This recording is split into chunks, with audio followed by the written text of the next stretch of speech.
Good afternoon, everybody on YouTube land. How was everyone's week? Mine was good. As you can see, I got some more work done on the Peterbilt build on the Grand Hauler chassis with the 3D. It's a lot of this, other than the chassis, is going to be, as you can see, 3D printed. I got the deck done, the flat deck done for the tilt and load. As you guys know, if you've been following along, this is all loosely based on somebody else's design that I've been modifying to work for me and what I wanted. I designed these rails for the side.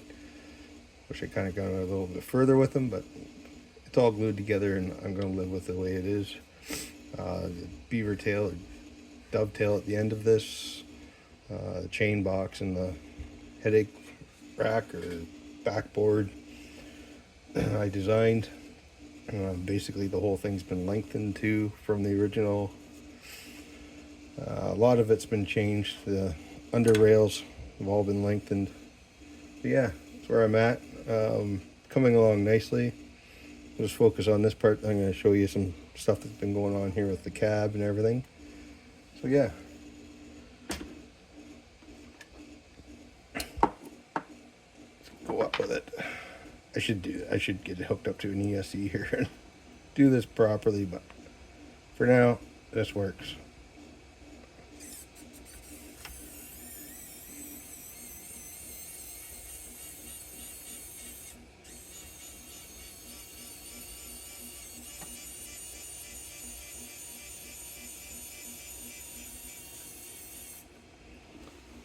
So,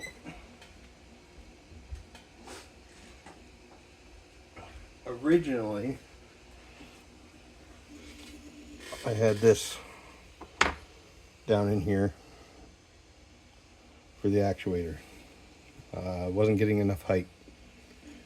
A subscriber had mentioned that I moved the pivot point up. So I did that. This was my second attempt at it. I like the way it locked the frame together, but it was too high, unfortunately. So this is my third attempt, and I'd like to thank that subscriber for giving me that suggestion. Gave me some more height, about 5 millimeters. Worked out good, lots of clearance underneath. I actually ended up lengthening this another 20 millimeters as well. So you can see it's almost on the ground, and I figure with some weight it will be on the ground. But it should work well for what I want it to do.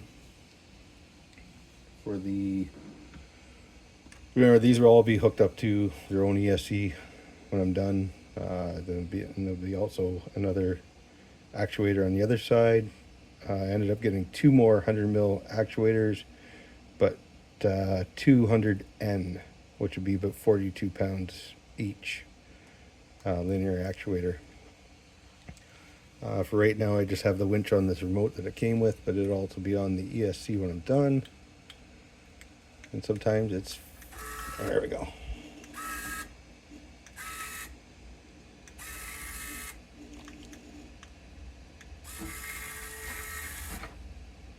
I think the remote batteries are getting dead. Let's see if we can tilt you up a little bit here.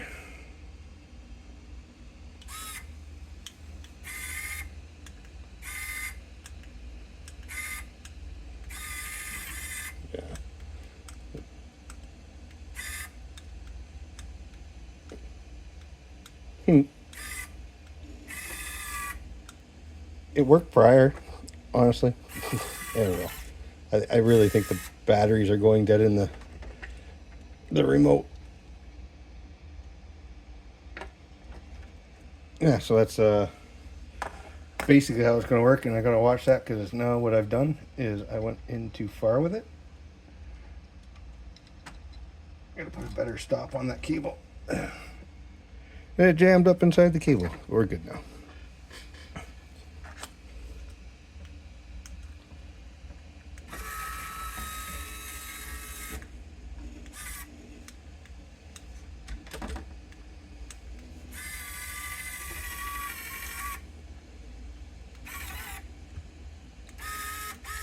I did it again. Anyway, you see the plan there. Like I said before, there's going to be ball bearings in there for it to help roll along. But yeah, that's coming along nicely. What else? What I plan on doing for electronics. So if anybody knows of Whitco RC semi trucks, they put a lot of their electronics in the gas tanks. And I think that's what I'm going to end up doing, because this has a full interior. And I'm not going to get anything in the cab. I'm not even sure yet if the transmission is going to fit the way that interior is until I get it built. But we'll see. Might end up having to do a different transmission in it, because I'd like to keep the interior. Won't. It's got a nice flip-up hood on it, luckily, so I'll be able to get some electronics in there. Thinking probably underneath mount battery box for that. And yeah, so fuel tanks will go back here somewhere. Then I'll put electronics in either one of those, and then the toolboxes that go underneath the steps, I'll put electronics in there. That's where I'm at with that. A lot of the cab is the inside of the interior cab is printed. My one printer is working on the main body of the cab right now. I really like the detail on all this file. I got some cleaning up to do still, but the seats with the air ride turned out nice. Gear shifter, floor pan, and then there's this. Check out the detail.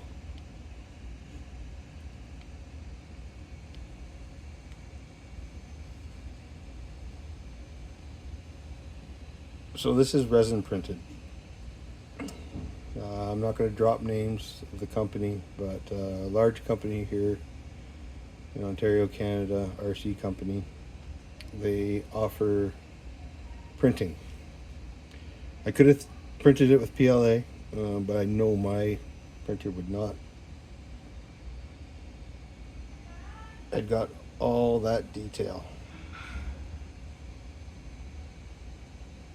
So I got it resin printed.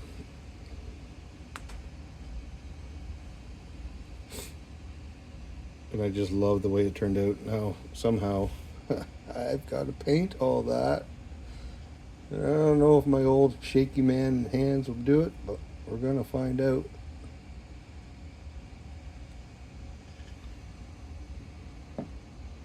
That's what I love about this file, this designer. Just the detail work in it.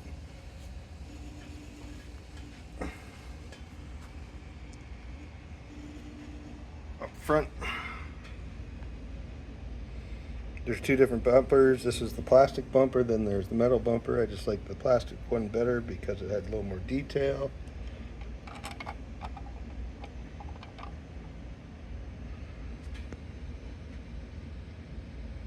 I'm gonna get some emblems, Peterbilt emblems. That's supposed to say Peterbilt in there, but my printer just wouldn't do that. The light buckets are separately printed. There's two different files for the hood. One was with the headlights in it already. The other one was separate, and I just did them separately. They turned out nicer. I was able to angle the print better for that.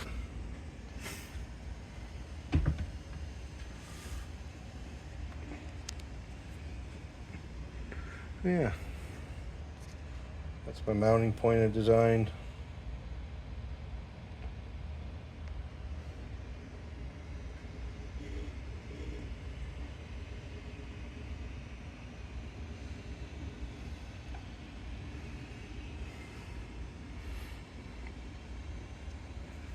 Used all that, used that glue that I had mentioned in the previous video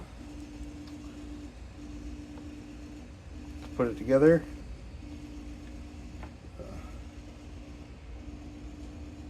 16 fast set. Works well.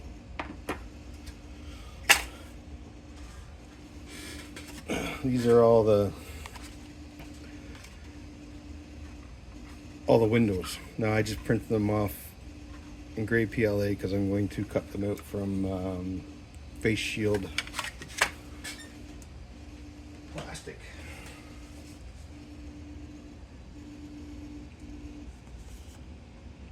So it gave me something to trace off of that, and I've never tried to form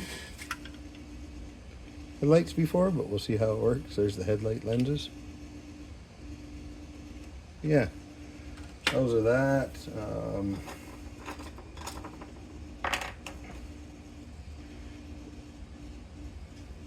Go down here, finish off the fenders.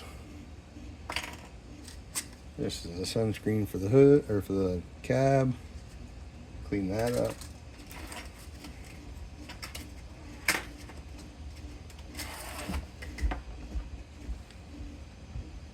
These basically take it apart.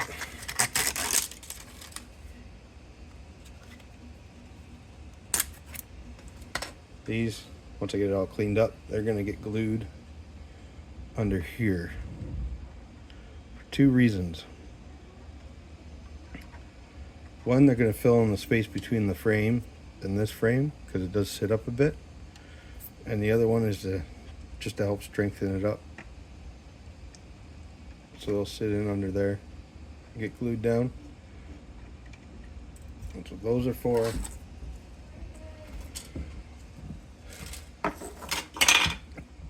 And I guess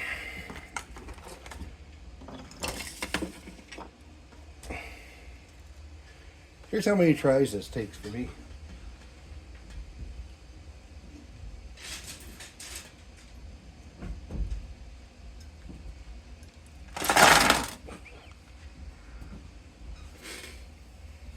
So you measure something, you try something, see if it's going to work, and you know, it's the way it ends up working. Gone through several different phases and lengths of all this to try to get it where I wanted it, and yeah.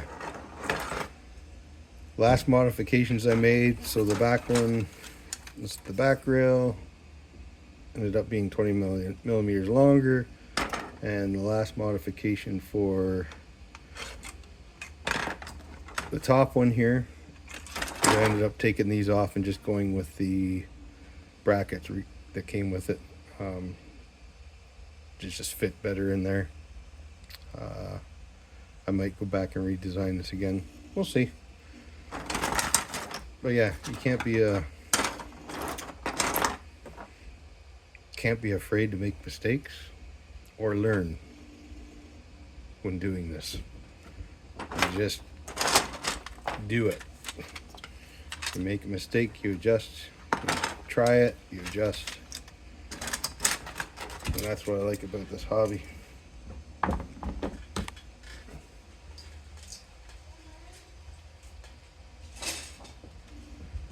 So anyway, guys, that's update on that. See, the cab is about 50% done.